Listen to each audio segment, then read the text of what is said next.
Bruce McArthur said the word guilty 8 separate times today as the names of his victims and the first-degree murder charges were read out inside a packed courtroom here on University Avenue, confirming what many have speculated for months.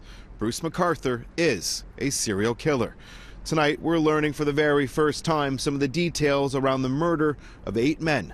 A warning, some of the details in our story this evening are disturbing. What happened today was a sure thing, 8 pleas of first-degree murder for the 8 murdered men. It wasn't, possible seconds, it wasn't manslaughter, it was 8 firsts. The guilty pleas were delivered inside the largest courtroom in Ontario. Standing in a black sweater, Bruce McArthur stood before Justice John McMahon. McArthur appeared attentive. He looked straight ahead at the Superior Court judge, showing little emotion as he said the word guilty over and over again. Behind McArthur sat the family members and friends of multiple victims. Toronto Police homicide investigators, including the case's lead detective, Dave Dickinson, sat front and center. We did this for the family, we did this for the communities. People wanted answers.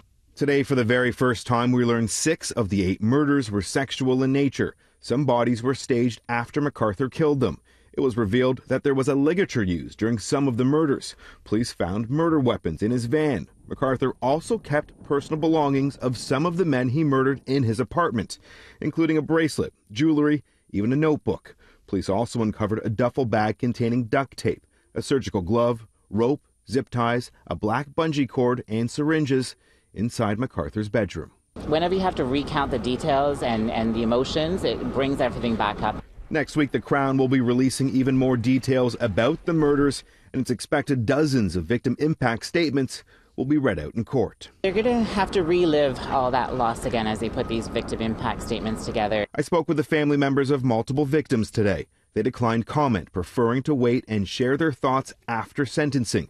However, some who found themselves intricately entwined in this horrific case did speak following an emotional day in court.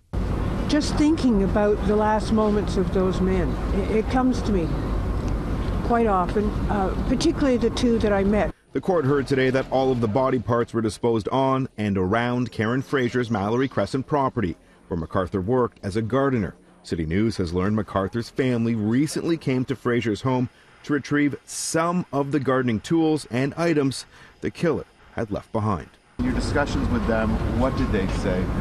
What was their reaction to everything that has taken place? Sad, upset, a sense of wondering, and extremely difficult. The next court date has been scheduled for this Monday. 3 days have been set aside for the Crown to deliver even more details. We're going to hear victim impact statements, and there will be a sentence. Now, the judge saying no matter what the sentence is, Bruce McArthur won't be eligible for parole until he's 91 years old.